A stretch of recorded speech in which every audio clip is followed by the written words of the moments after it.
The base camp এটি বাংলাদেশের ভিন্নধর্মী রিসোর্টগুলোর মধ্যে একটি।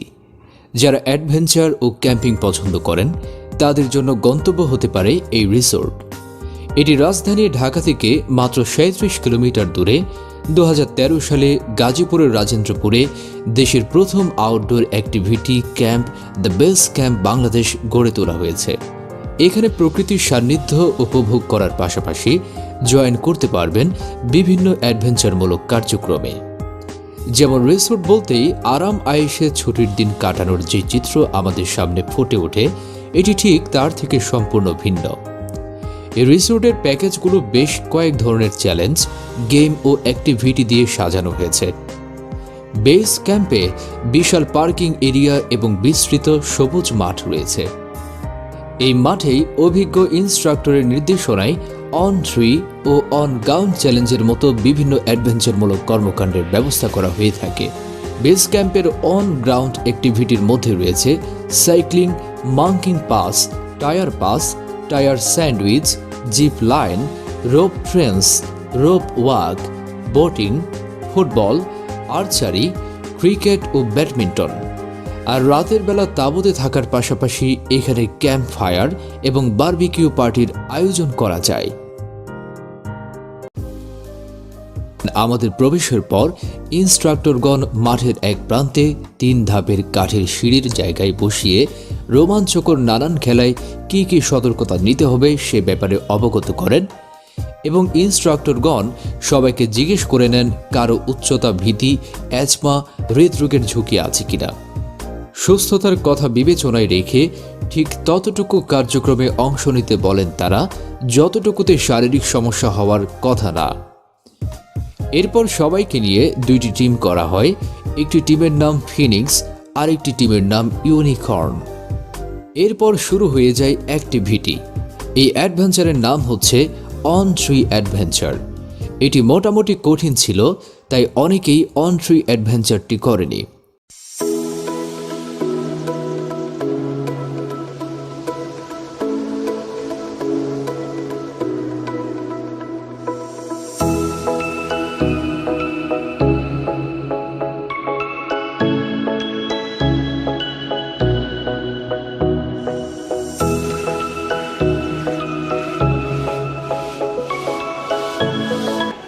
বন্ধুরা, আমি এখন বেস ক্যাম্পের ট্রি টপ অ্যাক্টিভিটিটা স্টার্ট করবো। সো আমি যতটুকু যেতে পারি আপনাদেরকে পুরোটা দেখানোর চেষ্টা করবো। So start.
could be in love, lighting up the dark.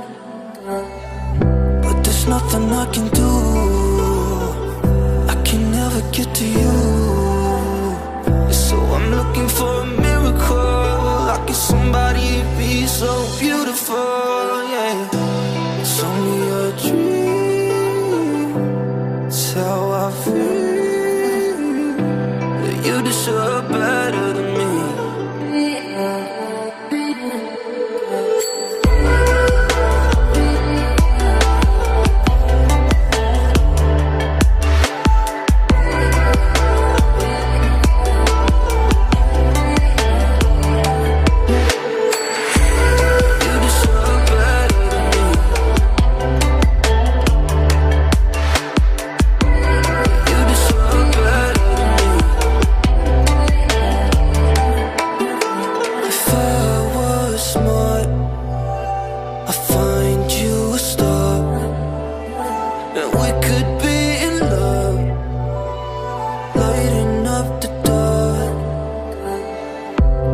Nothing I can do, I can never get to you. So I'm looking for a miracle, like if somebody be so beautiful, yeah. It's only a dream, it's how I feel, that you deserve better than me.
কেমন ছিল?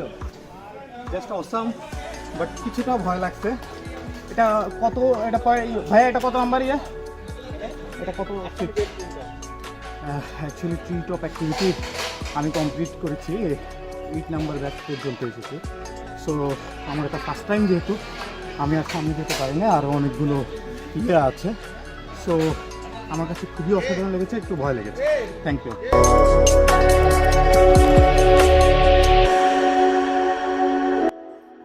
এই অ্যাডভেঞ্চারের নাম হচ্ছে zip line. এটি হচ্ছে অনেক উঁচুতে উঠে তারের সাথে ঝুলে নিচের দিকে যাওয়া।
উপরে ওঠার পর একটু ভয় লাগে, আর যাদের হাইট ফোবিয়া আছে তারা আরও বেশি ভয় পাবে। কিন্তু সবগুলো অ্যাক্টিভিটিসের মধ্যে আমার সবচেয়ে ভালো লেগেছে এটি। যখন আমাদের তারের সাথে ঝোলানো হয় তখন আমাদের নানানভাবে সাহস দেয়া হচ্ছিল। এই জিনিসটা আমার অসম্ভব ভালো লেগেছিল, যদিও মাত্র কয়েক সেকেন্ডে এটি শেষ হয়ে যায়। আরও কিছুক্ষণ বানরের মতো ঝুলে থাকতে পারলে ভালো লাগতো। এখন আমরা যে গেমটা খেলবো এটার নাম হচ্ছে গিয়ে জায়ান্ট শু, মানে বড় জুতা। আমরা সবাই তো জুতা পরি, সবার পায়ে এক জোড়া করে জুতা আছে, এক জোড়া জুতা একজন পরি। কিন্তু এই গেমটাতে আমরা হচ্ছে গিয়ে 3 জন মিলে এক জোড়া জুতা পরবো, এবং 3 জন মিলে এক জোড়া জুতা পরে আমরা কিভাবে সামনে এগিয়ে যেতে পারবো সেটাই হচ্ছে গিয়ে এই গেমটা। এই গেমটার মূল ট্রিকটা হচ্ছে গিয়ে 3 জনের ভিতরে কম্বিনেশন, 3 জনের ভিতরে বোঝাপড়াটা কতটুকু ভালো, এটা খুবই জরুরি এই গেমটা ভালোভাবে খেলার জন্য।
নাম হচ্ছে পিচ এন্ড ম্যাচ। আমরা ছোটবেলায় টিকটক খেলছি না, ওইটার হচ্ছে অন ফিল্ড ভার্সন। এটাতে আমার সেম, আমরা 3 জন করে এটা খেলবো। আমরা কতজন আছি এখন? 12 জন আছি। তাহলে আমরা 3টা সেটই করি, 3টা, আগেরটাতে 3টা সেট করছি, 3টা সেট করবো, 3টা টিম হবে, 9 জন খেলবে। 3টা সেট, 3টা টিম করে ফেলবেন, 3টা টিম করে ওই পাশটাতে দাঁড়াইতে হবে, ঠিক আছে? যখন খেলা চলবে তখন আপনাদের টিমের কেউ এদিকে আসতে পারবে না। রুলস হচ্ছে এটা, প্রথম রুলস হচ্ছে এটাই, আপনাদের সবাইকে ওখানেই থাকতে হবে।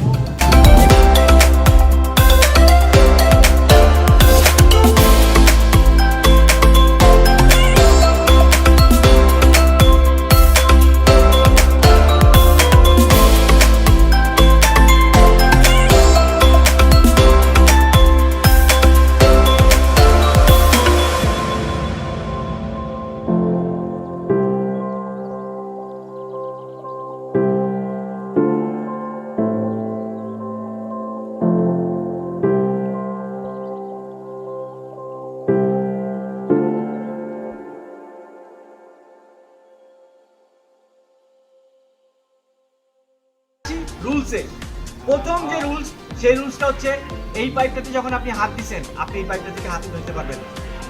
আপনি পাইপটা থেকে হাত উঠাইলেই ফাউল। ওকে, সেকেন্ড রুল যেটা, বলটা আপনার পায়ে 5 সেকেন্ডের বেশি রাখতে পারবেন না। আচ্ছা, সেকেন্ড যেটা রুল বললাম, 5 সেকেন্ডের বেশি বল রাখা যাবে না। 3 নম্বর রুল, আপনি ব্যাক চার্জ করতে পারবেন না। ব্যাক চার্জ লাইক ভাইয়ার কাছে বল আছে, এই ভাইয়া ওনার পায়ে থেকে পিছন থেকে করে বলটা নিতে পারবে না।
শুভ সকাল বন্ধুরা, আপনারা জানেন আমরা বেস ক্যাম্পে আছি। সো বেস ক্যাম্পে আমাদের একদিন অতিক্রম হয়ে গিয়েছে। তো এটা হচ্ছে পরের দিন সকাল।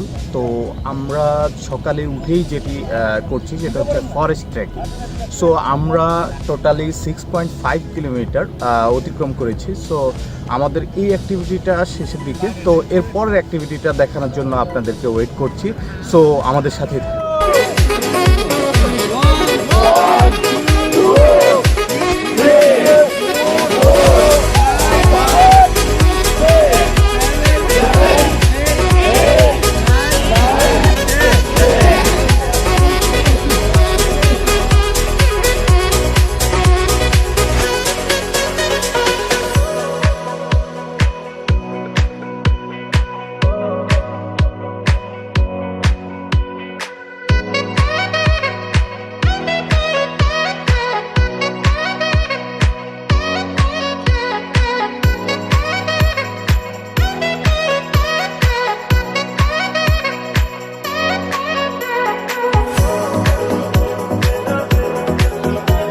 ডিজিটাল স্ক্রিনে আমরা যেটা দেখি যে আমরা তীর ধরে মারি, বাট এই তীরটা ধরে মারতে হয় না। এই তীরটা শেষে একটা লক পয়েন্ট আছে, ভাইয়া একটু শুনি, না হলে পরে পারবেন না ভাইয়া। শেষে একটা লক পয়েন্ট আছে, এই লক পয়েন্টটা লাস্ট স্ট্রিংটা লক করব।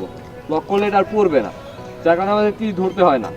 এই মানে অ্যারোর ক্ষেত্রে আমাদের তীরটা ধরতে হয় না। আমাদের যেটা করতে হয় লাস্ট স্ট্রিংটা বেটার 2 আঙুলে পুল করা, 2 আঙুলে একটা হ্যাচকা টান দেয়া। হ্যাচকা টান দিলে আপনি ফাইনাল একটা ফিল পাবেন যে মানে এরপরে আর যাবে না, মানে একটা যে কি বলে শব্দ হওয়ার মতো হবে। তো তারপরে এটা আর যাবে না কোনো। দেন আপনারা এটা হচ্ছে হোল্ড করে রাখবেন, ছাড়বেন না। দেন এইম করবেন যেটা, সেটা হচ্ছে চোখ বরাবর। আপনার ডান হাতটা থাকবে চোখ বরাবর। দেন আপনি এইম করবেন প্যারালালি আপনার এইমের বরাবর, যেখানে আপনার প্রয়োজন। দেন আপনি জাস্ট 2টা আঙুল স্ট্রেট করে দিলেন। স্ট্রেট করে দিলে টেস্ট সবাই করবো, সবাই মারবো 2টা করে, ওইগুলো টেস্ট হবে ইনশাআল্লাহ। আর যেটা হচ্ছে 2টা, ওইটা হচ্ছে হিট করবে আমাদের যে পয়েন্টটা, তার উপরে আমাদের পয়েন্ট টেবল হবে।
শেষবারের মতো একত্রিত হই আমরা সবাই, কারণ দলের মধ্যে কোন দল জয়ী হয়েছে এবং কে হয়েছে বেস্ট ক্যাম্পার তা ঘোষণা করা হবে।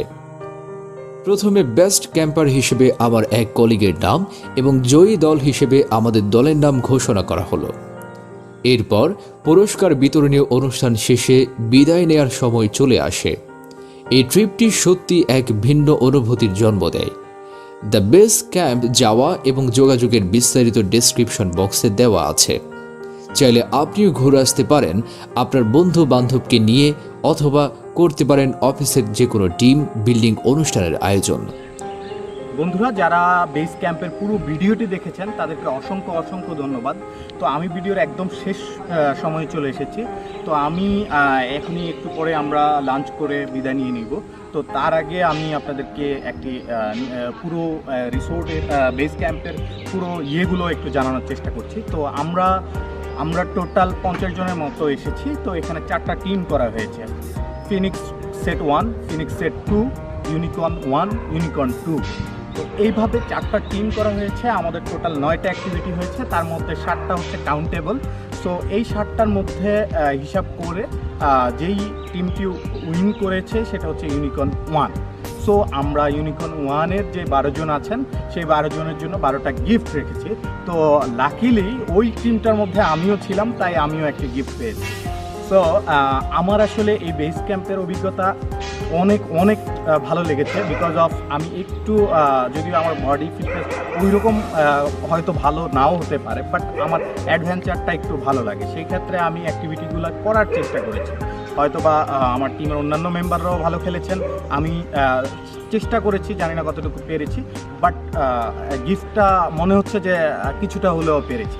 সো আমার বেস ক্যাম্পের অভিজ্ঞতা খুবই অসাধারণ। তো আপনারা যদি আসেন, আমার কাছে মনে হয় যে ভালো লাগবে। আর যারা ফিটনেস ভালো বা ইচ্ছা শক্তিটা অনেক বেশি, তারাই আসলে বেস ক্যাম্পে আসবেন। বিকজ অফ বেস ক্যাম্পে কোনো লাক্সারিয়াস কোনো ইয়ে নেই, অ্যাকচুয়ালি টোটালটা অ্যাক্টিভিটির উপর ডিপেন্ড করে। সো আমি আশা করব যে আপনারা বেস ক্যাম্পে আসবেন। বেস ক্যাম্পের পরিবেশ এবং তাদের আচার আচরণ এবং সব কিছু অন্যরকম একটা ভালো লাগা। তো বন্ধুরা, আজকের ভিডিওটি এখানে সমাপ্ত করতে চাই। তবে ভিডিওটি কেমন লাগলো কমেন্টস করে জানাতে ভুলবেন না। আবার দেখা হবে নতুন কোনো ভিডিওতে নতুন কিছু নিয়ে। সেই পর্যন্ত ভালো থাকবেন এবং আমাদের পরবর্তী ভিডিও পেতে আমাদের চ্যানেলটি সাবস্ক্রাইব করে বেল বাটনটি বাজিয়ে দিন।